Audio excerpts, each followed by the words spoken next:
നമ്മൾ ചെയ്യാൻ പോകുന്നത് ഒരു ചെറിയൊരു ഒഴിച്ചു കറിയാണ് കേട്ടോ. അപ്പൊ ഒഴിച്ചുകറി എന്ന് പറഞ്ഞാൽ നമ്മൾ ഈ നോൺ വെജ് ഒക്കെ ഉണ്ടാക്കുമ്പോൾ പിള്ളേർക്ക് ചിലപ്പോൾ ഇഷ്ടപ്പെടാതെ അതിന്റെ കൂടെ കഴിക്കാൻ വേണ്ടിയിട്ട് നമുക്ക് എന്തെങ്കിലും ഒഴിച്ചു കഴിക്കാൻ വേണമെന്ന് പറഞ്ഞു വരുമല്ലോ.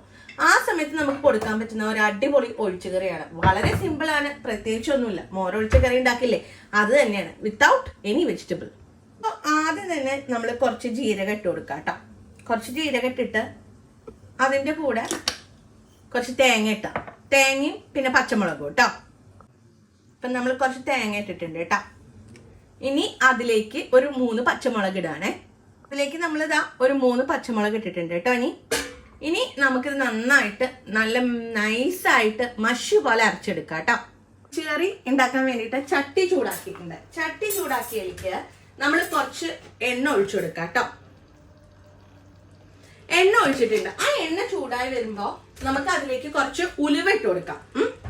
ഉലുവയും പിന്നെ നമ്മൾ ഇട്ടാൻ പോകുന്നത് ഉണക്കമുളകുമാണ് കേട്ടോ. അപ്പൊ എണ്ണയ്ക്ക് ചൂടായി വന്നിട്ടുണ്ട്. അതിലേക്ക് നമ്മൾ ഉലുവ ഇട്ട് കൊടുക്കാനേ. ഉലുവ ഇട്ടിട്ടുണ്ട്. ആ ഉലുവ ഒന്ന് പൊട്ടിക്കോട്ടെ കേട്ടോ. നമ്മുടെ ഉലുവ പൊട്ടി വന്നിട്ടുണ്ട്. ഇനി അതിലേക്ക് നമ്മൾ ഒരു 4 ഉണക്കമുളക് പൊട്ടിച്ചിടാം. സെറ്റ് ആയതിനു ശേഷം നമ്മൾ അതിലേക്ക് നമ്മൾ അരച്ചു വെച്ച തേങ്ങ ഒഴിക്കുകയാണ് കേട്ടോ.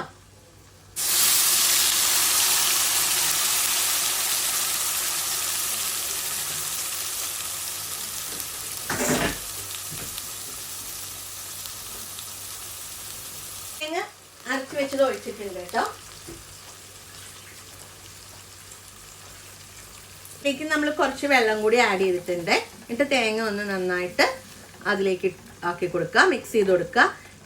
ഭയങ്കര സിമ്പിൾ വെച്ചാൽ മതി കേട്ടോ, അല്ലെങ്കിൽ കറി പിരിഞ്ഞു വരും.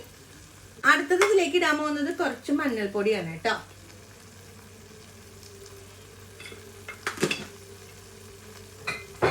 നമ്മൾ മഞ്ഞൾപ്പൊടി ഇട്ടിട്ട് നന്നായിട്ട് ഇതൊന്ന് മിക്സ് ചെയ്ത് കൊടുക്കാം.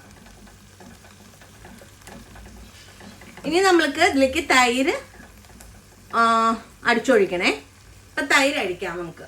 നമ്മളിതിലേക്ക് തൈര് ചേർത്തിട്ടുണ്ട് കേട്ടോ. തൈര് ചേർത്തിട്ടുണ്ട്. അത് നന്നായിട്ടൊന്ന് മിക്സ് ചെയ്ത് കൊടുത്തിട്ട് പെട്ടെന്ന് ഓഫ് ചെയ്തോളൂ കേട്ടോ. അധികം തിളക്കണം. ഇതിലേക്ക് നമ്മൾ ഉപ്പിടാൻ മറന്നുപോയി. കുറച്ച് ഉപ്പിടട്ടെ കേട്ടോ. ഞാൻ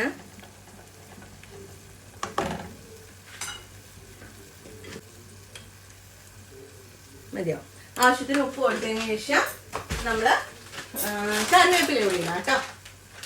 ഫൈനൽ ടച്ച് ആയിട്ട് കറിവേപ്പില കൂടി ഇട്ടിട്ട് സ്റ്റവ് വന്ന് ഓഫ് ചെയ്ത് വെച്ചേക്കണം. ഓക്കെ, അപ്പൊ നമ്മുടെ മോര് കാച്ചി റെഡി.